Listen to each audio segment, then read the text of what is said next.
Many people will tell you you need to have bonds in your portfolio. Some will tell you to do a 60% stock and 40% bond portfolio. Some will tell you to subtract your age from various numbers to decide what percent of your portfolio should be in bonds. Some will tell you that bonds are the safer investment and are the best choice for income. I'm here to tell you today that I disagree with all of the above. I invest in dividend growth stocks instead of bonds and currently have 0% bonds in my portfolio. Welcome to Stock Investment Analysis, and thank you for watching. In my next video, I will have a contest and the winner will receive a $99 lifetime platinum subscription to the awesome app DivTracker.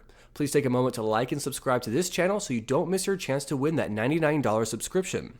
Now, before some of my angry internet viewers tell me that bonds are great, they are stable, and I can't tell anyone not to invest in bonds because I don't know that person's circumstances or goals, let me be clear that I am not telling anyone to invest in bonds or not to. I am not a financial advisor and I have no problem with anyone else owning bonds. However, I have very clear and compelling reasons to not invest in bonds myself, currently or in the foreseeable future, based on a lot of data. You are free to disagree and hold any opinion you like, but take a look at the numbers and see if you can find a reason to invest money into long-term bonds when you could invest them into dividend-paying stocks instead. For those of you who don't know the difference between stocks and bonds, I will give you a quick explanation, but I will keep it short because I really want to focus on why I invest in dividend stocks instead of bonds. Stocks are issues of ownership in a company. If you buy a share of Starbucks, you now are a literal owner of Starbucks. Bonds are issues of debt. If you bought a Starbucks corporate bond, you would be lending money to Starbucks, which they would then have to pay back to you with interest. So if you own stocks, you own companies. If you own bonds, you are a lender. When you own a stock, you have voting rights and can help direct where the company goes and decisions it makes. With bonds, you do not have this. Bonds pay you interest at a fixed amount. Stocks pay out dividends. If you invest in dividend growth stocks like I do, the amount you are paid is increased every year. A key difference nearly everyone will point out is bonds are considered lower risk and lower reward, while stocks are higher risk and higher reward. Stocks are more volatile than bonds, meaning their value goes up and down more quickly and to a greater extreme. A final thing to note is that bonds can be corporate, municipal, or treasury. As you might imagine, a corporate bond is debt issued by a corporation, like my example of Starbucks. A municipal bond is debt issued by a state, municipality, or county. If the state of California offers a municipal bond which you buy, California is now your debtor. Finally, we have treasury bonds, which are U.S. government debt with a maturity range between 10 and 30 years. These treasury bonds are what I am primarily talking about in this video. Let's take a look at the returns between bonds and stocks. If in 1926 you had invested $1 each in stocks in blue, municipal bonds in yellow, government bonds in orange, and treasury bills in green, you can see stocks outperformed by a huge margin, $609 versus $42 and 22.58. Please note inflation in gray was higher than the treasury bills and almost as high as the government bonds.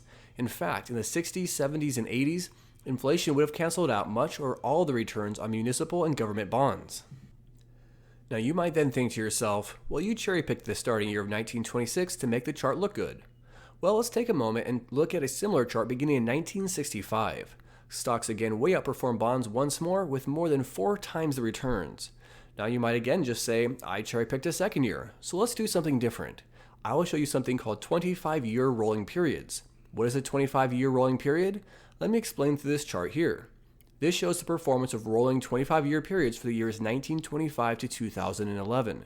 The first rolling period is the first 25 years from December of 1925 to December of 1950, 25 years later. The next rolling period is 1 month later, from January 1926 to January 1951. The next period is from February 1926 to February 1951, and so on. If we examine every single monthly 25-year period between 1925 and 2011, we are looking at 732 periods. Now for the big question.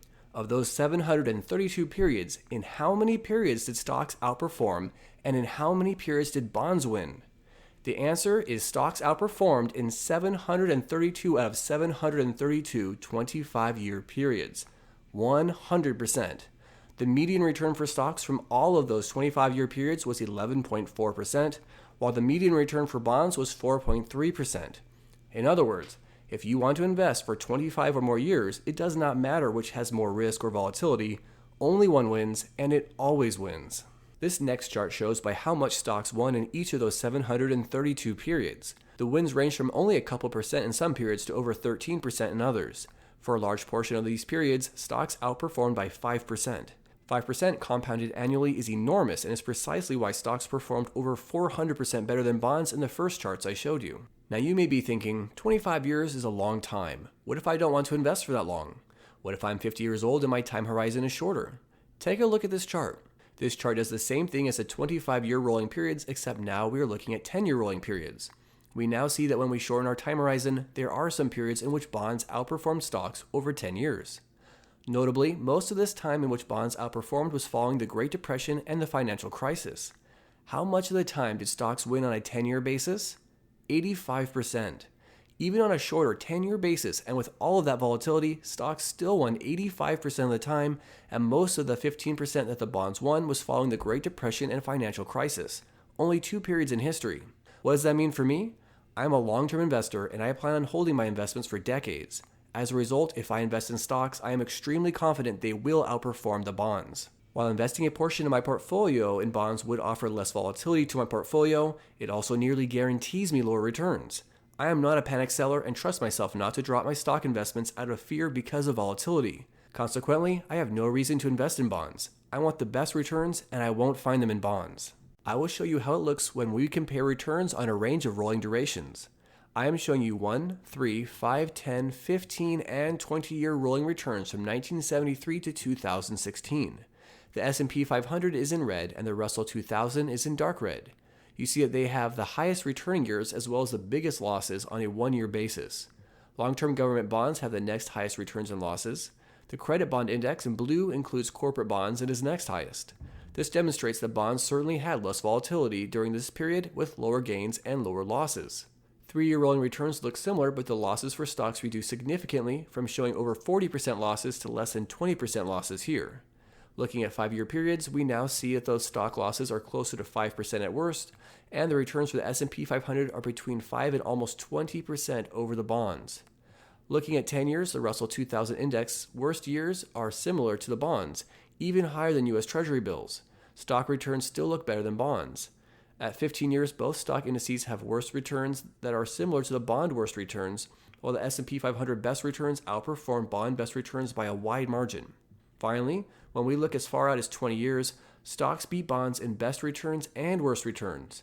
The longer you invest, the more likely that stocks will outperform bonds. Even with volatility, regardless of when you buy, stocks are always the better choice. Any month, any year, stocks are simply a better investment. If that hasn't convinced you yet, I have plenty more. So far, I have shown you that stocks in the form of the S&P 500 are superior to bonds. However, as I mentioned in my intro, I don't just invest in stocks through the S&P 500. I invest in dividend growth stocks. How do dividend growth stocks compare to the S&P 500 in bonds? $100 invested in dividend growers and initiators between 1972 and 2017 became $8,267. Dividend payers, though lower, still became an impressive $5,857. Now compare those to the S&P 500, which turned into $3,055. That is still a great return, but the dividend payers and growers were far better. Bear in mind again that the S&P 500 beat bonds throughout this time, and the dividend growers and payers then beat the S&P 500. This is another reason I invest in dividend-paying stocks. You might argue that, given the current economic conditions and instability, now is a rare time bonds are better. I would counter that, based on the data I have shown you on a longer timeline, never are bonds better. To add to that, however, bonds are particularly unattractive to me now, even in our current economic situation. Let me show you why. These are the 10-year Treasury yields from 1796 to 2016. In other words, this chart shows you how much you would be paying for holding U.S. government debt since the birth of the country. The chart shows that the yield is currently extremely low.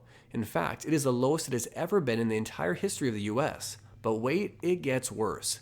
That chart only goes up to 2016. Let's look at the yield up until May 4, 2020, which is the most updated information Macro Trends has.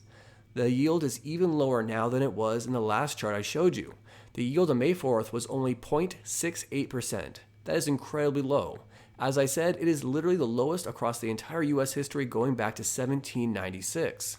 Why is that so bad? Well, you could probably already guess that being paid less for holding a bond is negative in general, but let me show you something else. This chart shows US 10-year Treasury yields since 1926. It demonstrates that bond yields are a good indicator of the returns investors earn over time. What this is showing is that with these low yields, you can expect low returns for bonds. Bear in mind that yields are currently even lower now in 2020 than they were back in 2010 when this chart data was collected. Worse still, you still have to pay taxes on that money, so you're not keeping all of it.